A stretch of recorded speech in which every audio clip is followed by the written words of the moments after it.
Bienvenue tout le monde. Merci d'avoir pris le temps de vous joindre à nous aujourd'hui pour notre webinaire malgré votre horaire chargé. Mon nom est Catherine Gagnon et je suis membre de l'équipe de mobilisation. Notre équipe fait partie de l'équipe de transition interne qui veille à faciliter votre intégration dans la fonction publique. Se joignant à moi aujourd'hui, on a le président de l'équipe de négociation, membre civil de la GRC, Daniel Chamberlain, et Robert Boivin, membre de l'équipe de négociation. Bienvenue. Bonjour. L'équipe s'en tiendra bientôt avec nous de l'entente historique conclue avec le Conseil du Trésor au nom des membres civils de la GRC. Avant de commencer, j'aimerais expliquer le fonctionnement de la plateforme utilisée pour le webinaire. Je veux m'assurer que tout le monde peut participer pleinement à la séance d'aujourd'hui. Pour l'audio, comme vous pouvez le remarquer, le son provient directement du service de webinaire. Pour réduire les bruits de fond et s'assurer une bonne qualité à tout le monde, nous avons coupé le son de vos lignes téléphoniques. Si vous avez une question en tout temps, vous pourrez ouvrir l'onglet chat, la petite bulle en bas dans votre écran, et sélectionner le compte « Poser une question ». La boîte de clavardage apparaîtra sur votre écran. Tapez votre question et cliquez sur « Send ». Pour les personnes qui utilisent leur cellulaire, cliquez sur le menu en haut à droite. Sélectionnez « Poser une question », tapez votre question et cliquez sur « Send ». Pour le visuel, au centre de votre écran, vous devriez actuellement voir la diapo de notre présentation PowerPoint. Si vous avez des questions au sujet du fonctionnement de la plateforme utilisée pour le webinaire, avant que nous commencions, est-ce qu'on a des questions? Si vous avez une question, je vous rappelle, utilisez l'option chat, la petite bulle et sélectionnez le compte « Poser une question ». Bon, alors je ne vois pas de questions, donc la séance d'aujourd'hui a pour objectif de vous donner un aperçu du protocole d'entente conclu avec le Conseil du Trésor et ensuite de répondre aux questions que vous pourriez avoir sur l'entente et le processus de transition. Nous allons commencer par vous présenter l'équipe de négociation, puis nous passerons à la période de questions. J'aimerais maintenant vous présenter nos invités d'aujourd'hui. Daniel Chamberlain est président de l'équipe de négociation des membres civils de la GRC. Daniel Chamberlain a fait partie de plusieurs classifications civiles à la GRC dans les régions de l'Atlantique et dans la région de la capitale nationale à titre de technologue des radiocommunications et est actuellement membre du groupe des ingénieurs en électronique. Depuis 7 ans, Daniel gère le renouvellement des systèmes radio partout au Canada. Bienvenue, Daniel. Merci. Nous avons aussi Robert Boivin, également membre de l'équipe de négociation. Robert a rallié la GRC en 1999 à titre de fonctionnaire. Il a occupé divers postes, notamment au sein de la gestion de flotte et du service spécial I. Robert est devenu membre civil en 2008. Il a travaillé comme administrateur du réseau local à la division C jusqu'en 2016. Il a également été sous-représentant pour le programme des relations fonctionnelles RRF de 2014 jusqu'à la fin du programme en 2017. Après avoir géré le déploiement de la section des services techniques de protection, communément appelée SSTP, et de la sous-direction des services techniques de la protection pour le G7 au cours de la dernière année. Donc, bienvenue à tous nos invités et merci d'être ici avec nous. C'est un plaisir. Avant de passer aux détails de l'entente, Daniel, pouvez-vous nous dire un peu ce qui nous amène ici? Oui, bien sûr.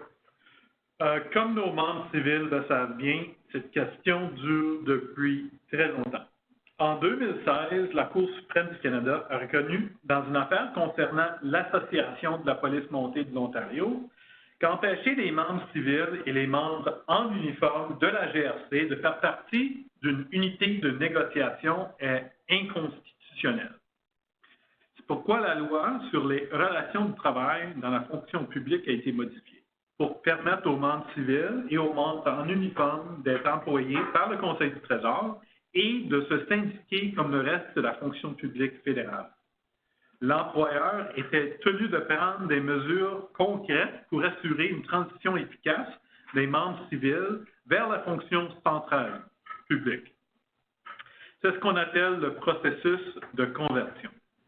Lorsqu'il est devenu apparent que l'Institut allait recevoir les membres civils de la GRC à la suite de la conversion, l'Institut a présenté une demande à la Commission du travail pour être accrédité comme agent négociateur. La date de conversion, le 21 mai 2020, a été annoncée officiellement à la partie 1 de la Gazette du Canada du 7 avril 2018. Le 13 avril 2018, l'Institut a reçu son accréditation d'agent négociateur de tous les membres civils des groupes professionnels désignés de la GRC et de la Commission du travail a déclaré que ces personnes comme des membres des unités de négociation de l'Institut. L'Institut a également conclu une entente avec le Conseil du Trésor concernant la prorogation des conditions de travail des membres civils en attendant la négociation de la transition. Les préparatifs en vue des négociations ont été considérables. On a fait beaucoup de recherches pour comparer les 6 conventions collectives aux modalités existantes de la GRC. Nous avons effectué des visites de divers lieux de travail régionaux partout au pays, ainsi qu'un sondage auprès de tous les membres civils entrant dans les groupes de l'Institut.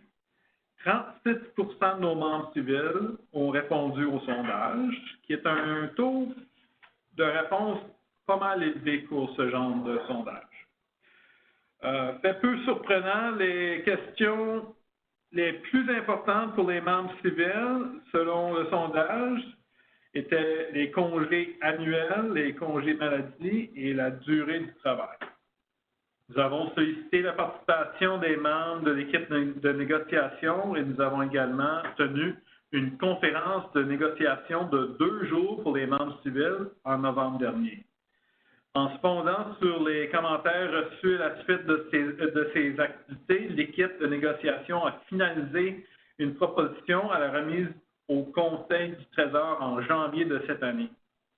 Au cours des négociations, nous avons cherché à maintenir les conditions actuelles des 1370 membres civils en vue de leur intégration dans les 6 conventions collectives des groupes principaux de l'Institut.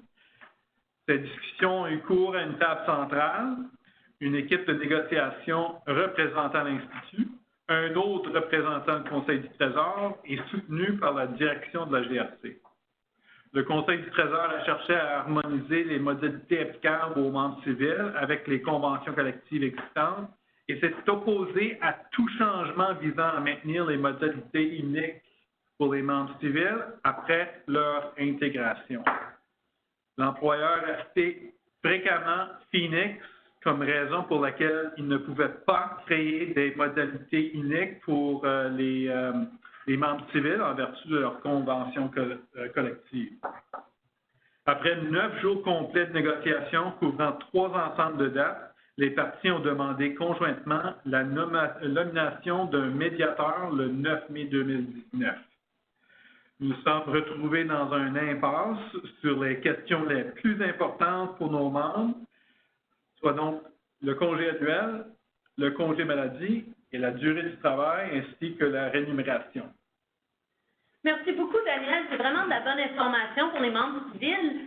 Maintenant, en quoi la médiation est-elle différente des négociations régulières? Oui, la médiation comporte l'intervention d'un tiers expérimenté et impartial, le médiateur, qui facilite la communication entre les parties. Dans notre secteur, le médiateur est nommé par la Commission des relations de travail et de l'emploi dans le secteur public fédéral et est considéré comme complètement neutre. Le médiateur apporte son aide aux parties pour aider à parvenir à un résultat mutuellement acceptable. Le médiateur n'a pas de pouvoir pour trancher le différend, de résoudre des problèmes ou de défendre l'une ou l'autre des parties. La médiation est réussite si ça débouche une solution négociée acceptée par les 2 parties, soit donc le Conseil du Trésor et l'Institut. Les enjeux étaient toutefois pas mal élevés, car si la médiation échouait, il n'y avait pas d'entente et dans le pire scénario, les membres civils auraient tout simplement été fixés aux modalités des conventions collectives au moment de l'intégration. Eh bien, heureusement que l'équipe de négociation est parvenue à une entente et a évité le pire scénario. Maintenant, Robert, est-ce que tu as quelque chose à rajouter? Oui, grâce aux efforts de l'équipe de négociation et à l'appui de la présidente de l'Institut, Debbie Daviau, et l'équipe d'employés de l'Institut, nous avons pu conclure la meilleure entente possible dans les circonstances actuelles. Le protocole d'entente concernant les membres civils de la GRC, ou le PEMC-GRC, est la première entente de ce genre conclue par des syndicats représentant des membres civils. Depuis que l'Institut a signé cette entente, l'Association canadienne des employés professionnels, ACEP, a signé la même entente au nom de ses membres. L'entente signée par l'Institut fait partie des ententes de groupe à ratifier par les membres de l'Institut. Si un groupe de l'Institut ne signe pas une nouvelle convention collective avant la conversion, nous avons pris des dispositions pour que le protocole d'entente fasse partie des conventions collectives existantes, afin que tous nos membres civils soient protégés au moment de la conversion. Vos modalités seront également maintenues jusqu'à la conversion et vous continuez de recevoir un salaire comparable et toutes les augmentations salariales négociées en vertu des conventions collectives jusqu'à la conversion. Nous avons également négocié une clause de parité connue sous le nom de clause « Moi aussi », « Me Too » en anglais, qui protège nos membres civils dans le cas où un autre syndicat obtiendrait une mesure de transition plus généreuse que celle que nous avons négociée. L'entente ne peut être modifiée sans une entente écrite de l'Institut et, si la conversion est retardée, l'entente sera reportée. Il ne sera donc pas nécessaire de la renégocier. Merci beaucoup, Robert. C'est vraiment la bonne information. Maintenant, Daniel, passons maintenant aux modalités de l'entente qui a été négociée. À qui cette entente s'applique-t-elle? OK. L'entente s'applique à tous les membres civils qui entrent dans la fonction publique. Mais elle ne s'applique pas aux membres qui quittent, qui vont quitter, qui vont prendre ou qui prennent leur retraite avant la date de conversion. Les dispositions d'entente continuent à s'appliquer tant que le membre demeure dans l'unité de négociation représentée par l'Institut, dans la GRC ou, dans le cas des membres civils qui travaillent à Service Partagé Canada, tant qu'ils demeurent au service de Service Partagé Canada ou de la GRC. Le Conseil du Trésor a fait cette exception-là en raison de l'histoire unique des membres civils qui ont été transférés involontairement à service partagé. Nous avons essayé d'inclure les membres civils qui ont transféré de leur propre choix de la GRC à service partagé. Cependant, le Conseil du Trésor et la GRC se sont opposés à ce que les avantages profiter aux membres civils qui quittent la GRC de leur choix dans toutes les circonstances. Merci beaucoup, Daniel. Je rappelle aux gens qui participent sur l'appel avec nous, si vous avez des questions, choisissez la bulle en bas de votre écran, la bulle chat, choisissez le compte « Poser une question », appuyez sur « Thème » et nous allons y passer après la présentation. Robert, maintenant, pouvez-vous nous expliquer comment la durée du travail changera pour les membres civils? Actuellement, dans la GRC, nous travaillons 40 heures par semaine, 8 heures par jour, ce qui comprend une pause repas payée de 30 minutes. Nous devons être disponibles pour travailler pendant notre pause repas. En vertu des conventions collectives, la période de repas n'est pas payée. Les employés travaillent 37 heures et demie par semaine. Même si les membres civils ont une rémunération semblable fondée sur nos salaires hebdomadaires et annuels, notre taux de rémunération se trouve par conséquent inférieur dans les faits. Lorsque nous ferons la transition vers la convention collective, nous conserverons les mêmes salaires annuels et la même rémunération hebdomadaire. Cependant, notre taux horaire augmentera de 6,67 % du fait que la pause repas payée sera retirée. Cela signifie que tout ce qui est payé au taux horaire de rémunération, comme les congés et les heures supplémentaires, sera payé à un taux horaire plus élevé. Si on nous demande de rester en fonction pendant notre pause repas, nous aurons droit au taux des heures supplémentaires applicables. Merci beaucoup, Robert. Donc, qu'arrivera-t-il aux crédits de congés accumulés au service de la GRC quand ils deviendront membres de la fonction publique? Dans la GRC, nous avons plusieurs différents crédits de congés. Pour nos crédits de congés annuels existants, les crédits seront maintenus et il n'y aura pas de réajustement ni de réduction du nombre de crédits à la suite du changement dans le taux horaire. Cela signifie que la valeur en espèces des crédits de congés annuels augmentera de 6,67 % au moment de la conversion, si le membre choisit par la suite d'encaisser ces crédits. Dans la GRC, nous pouvons reporter 400 heures d'une année à l'autre, ce qui représente 10 semaines. En vertu des conventions collectives, la limite est de 262,5 heures ou 7 semaines. Comme la conversion aura lieu après le 31 mars 2020, la limite de report ou le carry-over ne s'appliquera pas jusqu'au 31 mars 2021 et tout paiement sera effectué au taux le plus élevé. Le même principe s'appliquera pour les heures compensatoires, crédits compensatoires. Nos crédits existants seront conservés au moment de la conversion et il n'y aura pas de réduction compte tenu du taux horaire plus élevé.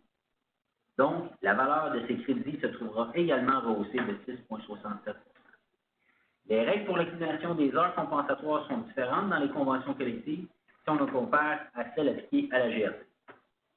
Actuellement, à la GRC, le nombre maximal d'heures compensatoires qui peuvent être accumulées en tout temps est de 80. Nous avons également des crédits distincts pour la disponibilité opérationnelle jusqu'à concurrence de 80 heures ou 160 heures dans le cas des membres travaillant en poste isolé. En vertu des conventions collectives, il n'y aura pas de limite quant au nombre d'heures qui peuvent être accumulées pendant l'année. Toutefois, les règles régissant le report d'une année à l'autre varient dans les 6 conventions collectives. Dans toutes les conventions collectives, les crédits excédentaires qui ne seront pas utilisés dans les délais prescrits seront payés au taux applicable. La bonne nouvelle est que tout remboursement se fera au taux horaire le plus élevé. Merci beaucoup, Robert. Daniel, pouvez-vous nous dire en quoi le congé annuel sera touché par la conversion? Oui. Comme vous le savez, les membres civils ont accordé une priorité élevée au congé annuel dans le sondage et c'était également une priorité pour notre équipe ici aussi. Les membres civils de la GRC accumulent leur congé annuel à un taux supérieur à celui prévu dans les conventions collectives. La conversion devait, à l'origine, se faire en avril 2018 avant d'être reportée à la date actuelle du 21 mai 2020. Si la conversion aurait eu lieu en avril 2018, comme prévu au départ, il m'aurait manqué que 89 jours pour avoir droit à la prochaine augmentation prévue dans le système de congé annuel de la GRC. Ça me dérangeait beaucoup parce que c'était une attente du prochain niveau que j'avais pour longtemps, sachant que je devrais attendre un autre 5 ans pour obtenir une autre semaine de congé annuel. C'était vraiment important pour nous, dans notre équipe, de faire tout dans notre pouvoir pour que les autres membres civils ne se trouvent pas dans la même situation, ou au moins réduire le risque le mieux qu'on pouvait. L'entente porte sur une transition du congé annuel de plusieurs façons. Tout d'abord, que ce soit le nombre de jours de congé annuel que vous avez droit avant la conversion, ce nombre sera protégé et maintenu à votre entrée dans la fonction publique. Par exemple, si vous avez actuellement 4 semaines de congé annuel, ces 4 semaines de congé annuel seront maintenues après la conversion, même si vous ne qualifiez pas pour le 4 semaines en vertu des conventions collectives. Deuxièmement, vous conserverez ce nombre de jours de congé jusque vous atteigniez, en vertu de la convention collective, le palier suivant qui est égal ou supérieur au nombre de jours auxquels que vous avez droit avant la conversion. Troisièmement, au moment de la conversion, chaque membre civil aura droit à un congé annuel unique de 5 jours. Ce congé est normalement octroyé à un employé à son 2e anniversaire de service au sein de la fonction publique, mais sera accordé aux membres civils au moment de la conversion, conformément à la convention collective. Quatrièmement, chaque membre civil se verra accorder 40 heures de congé supplémentaires au moment de la conversion. L'Institut a cherché à obtenir par négociation et médiation une indemnisation pour les membres civils pour la perte de leur statut et tous les avantages. Mais le Conseil du Trésor s'est fermement opposé à toute forme de compensation monétaire. Le dernier jour de négociation, le dernier point qui a été négocié a été le rajustement des 40 heures de congés supplémentaires. Avec le congé annuel unique de 5 jours combiné avec le crédit de 40 heures et les 2 jours de congé pour motif personnel accordés à tous les ans en vertu de la convention collective, 85 des membres civils auront droit à plus de congés payés tout au long d'une carrière moyenne de 30 ans. Je vous remercie, c'est vraiment la bonne information. Daniel, pouvez-vous nous expliquer les dispositions touchant le congé de maladie? Oui, le congé de maladie, c'est une autre question très problématique. Je sais par l'expérience combien qu'une maladie ou une blessure grave peut être désastreuse pour une famille et combien notre système de remplacement de revenus est important pour protéger nos familles. Dans la GRC, nous avons ce qui est considéré comme un système de congé de maladie illimité. Nous voulions vraiment protéger nos membres civils à ce regard. Cependant, le Conseil du Trésor n'était pas prêt à faire une telle concession. En vertu des conventions collectives, les employés ont droit à 15 jours de congé maladie par année, soit 9,375 heures par mois. Les crédits de congé de maladie acquis, mais non utilisés, sont accumulés dans une réserve de congé maladie de l'employé. Le régime d'assurance à 70 % de votre salaire mensuel est payable seulement après 13 semaines consécutives d'invalidité totale ou lorsque votre réserve de congé de maladie est épuisée, selon ce qui arrive le plus tard. En vertu de la politique existante du Conseil du Trésor, les employés de la fonction publique qui sont transférés vers les conventions collectives d'un employeur qui n'avait pas de réserve de congé de maladie ont droit à 5 jours pour chaque année de service antérieur.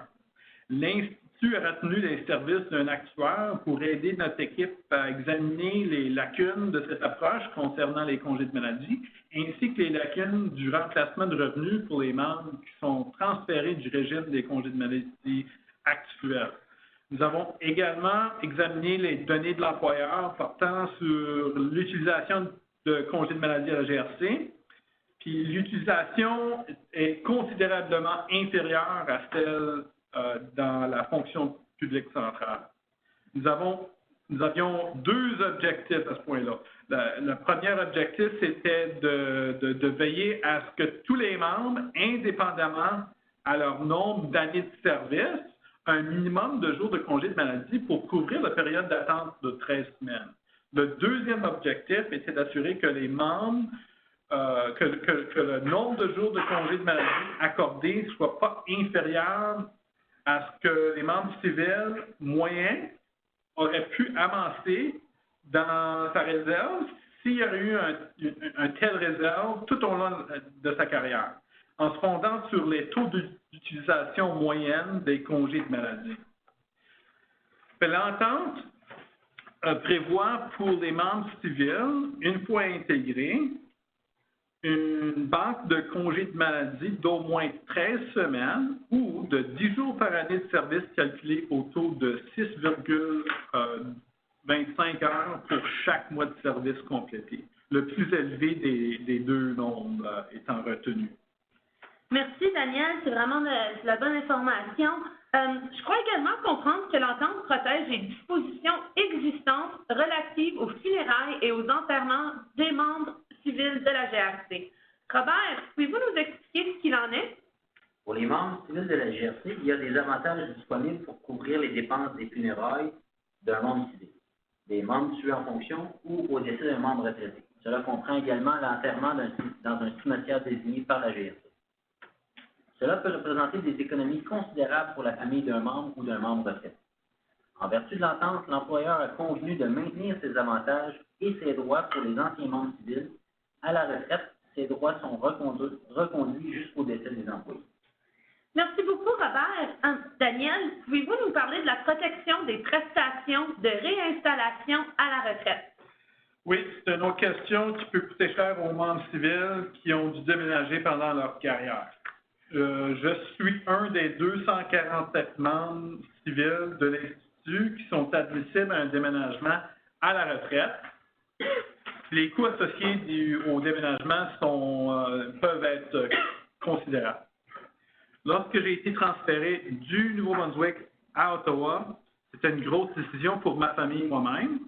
Ça n'a pas été facile de quitter les Maritimes, mais sachant qu'il y a un mécanisme paré à la force pour rentrer chez moi à la retraite, je suis moins occupé à long terme par ce déménagement. Heureusement, l'entente maintient les prestations de réinstallation de la retraite pour ceux qui sont admissibles parce que la réinstallation a eu lieu avant la conversion.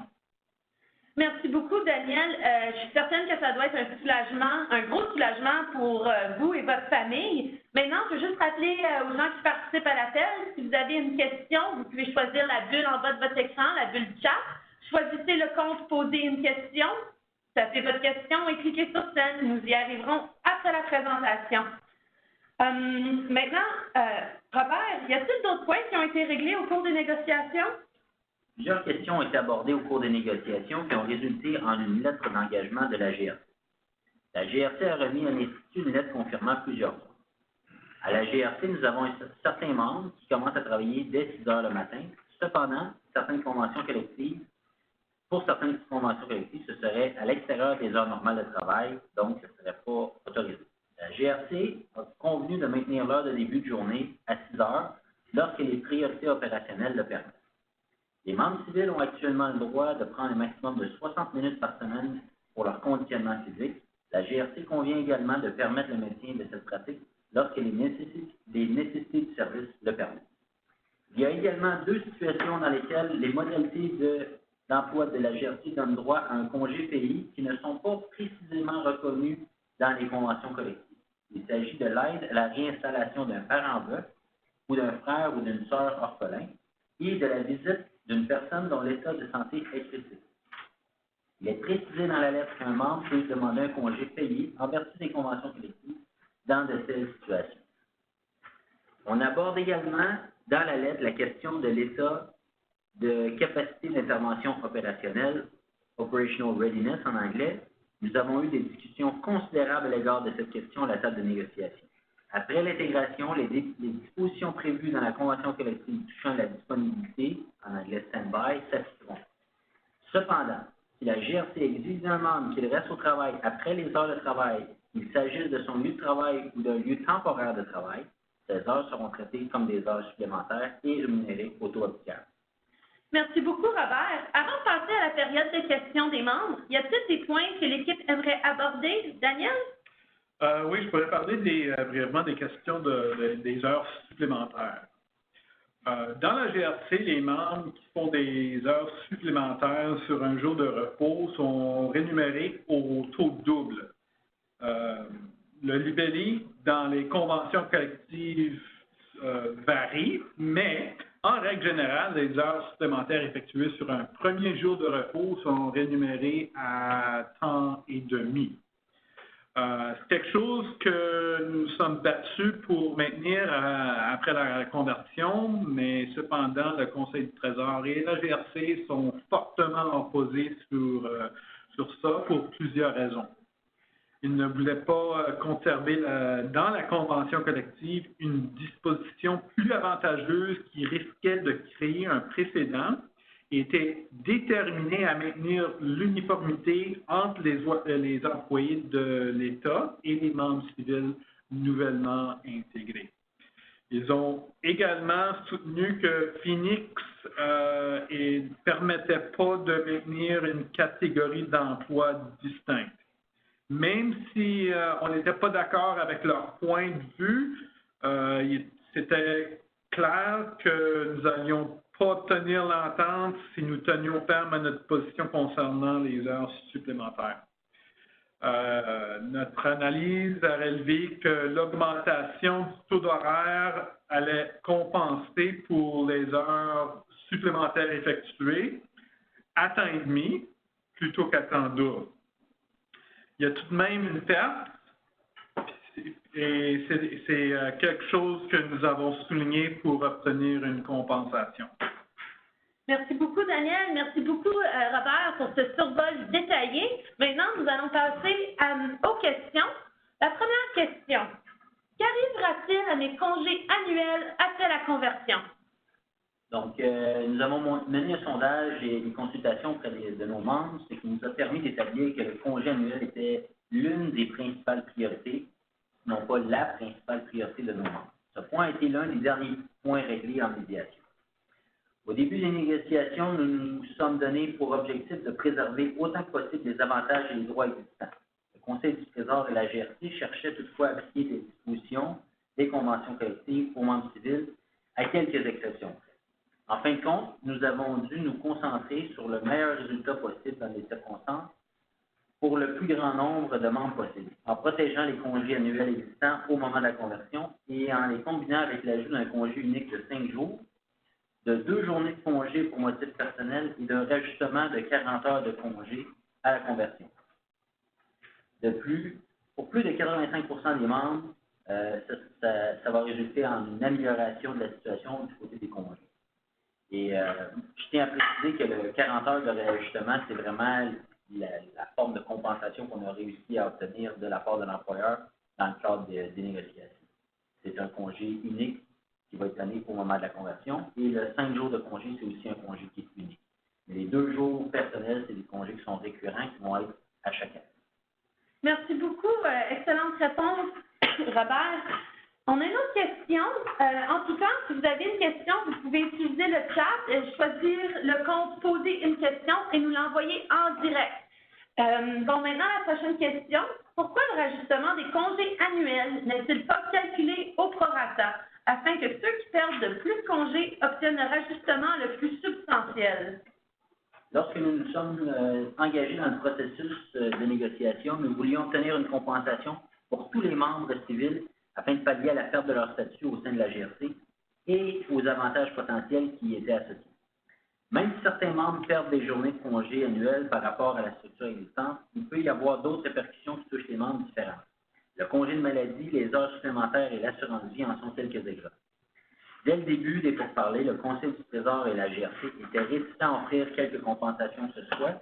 Le rajustement de 40 heures en congé annuel a été le dernier élément de cette entente et l'équipe de l'Institut dirigée par la présidente Debbie Daviau a fait un travail considérable afin de parvenir à ce résultat. Merci beaucoup, Robert. Encore une fois, si vous avez une question, utilisez le compte poser une question pour nous l'envoyer en direct. On a encore le temps de prendre 2-3 questions. On va passer à la prochaine. On a une question ici. Pouvons-nous maintenir notre protection facultative d'assurance vie? Oui, malheureusement, l'assurance vie dépasse la portée de la convention collective. Puis les membres seront traités à l'assurance obligatoire en vertu du régime de retraite de la fonction publique. Vous allez voir que les taux sont compétitifs et meilleurs que les taux actuels à la GRC en ce moment. La protection d'assurance facultative sera accessible après la conversion pour ceux qui désirent avec l'assurance vie Great West. Il y a plus d'informations à cet égard sur InfoWeb. Vous pouvez aussi également consulter le programme Service Plus sur le site web serviceplusgroup.ca pour d'autres taux compétitifs. Bon, merci beaucoup, Daniel. On va en même temps encore pour 2 autres questions. Donc, on passe à la prochaine. Aurons-nous encore accès à Anciens combattants Canada, ACC, pour les blessures et les maladies liées au travail? Les membres civils demeureront admissibles au régime des anciens combattants du Canada pour les blessures et les maladies survenues avant la conversion. Tous les membres civils devraient s'inscrire auprès des anciens combattants pour y avoir un compte avant la conversion afin d'être protégés à ces droits. Malheureusement, le régime d'anciens combattants est régi par la loi et ainsi hors de la portée de ce qu'on pouvait négocier. Après la conversion, la loi sur l'indemnisation des agents de l'État s'appliquera et la qualité d'employé de l'État, vous serez couvert par les programmes provinciaux. Merci beaucoup, Daniel. Bon, on passe à notre dernière question. Je tiens à remercier tout le monde de votre participation. Pourquoi l'écart avec le taux de rémunération horaire sans précédent n'est-il pas abordé dans le protocole de l'entente? Tout ce qui est sans précédent dépasse le cadre des négociations et de notre mandat. Les négociations étaient essentiellement axées sur la transition vers les conventions collectives, sur ce qui se produira au moment de la conversion et après celle-ci. Il n'y a pas d'effet rétroactif pour une ou l'autre de ces dispositions. Merci beaucoup.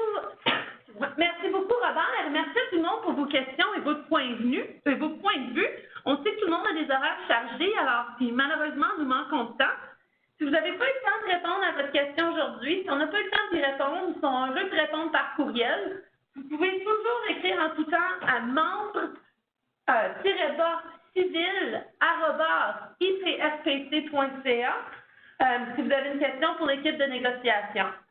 Avant de conclure, j'aimerais vous parler des services de représentation que vous offre l'IPFPC pour vous aider à régler les problèmes que vous pourriez avoir au travail, que ce soit avant la conversion, pendant le processus de conversion ou une fois la conversion terminée, notre équipe est là pour vous aider.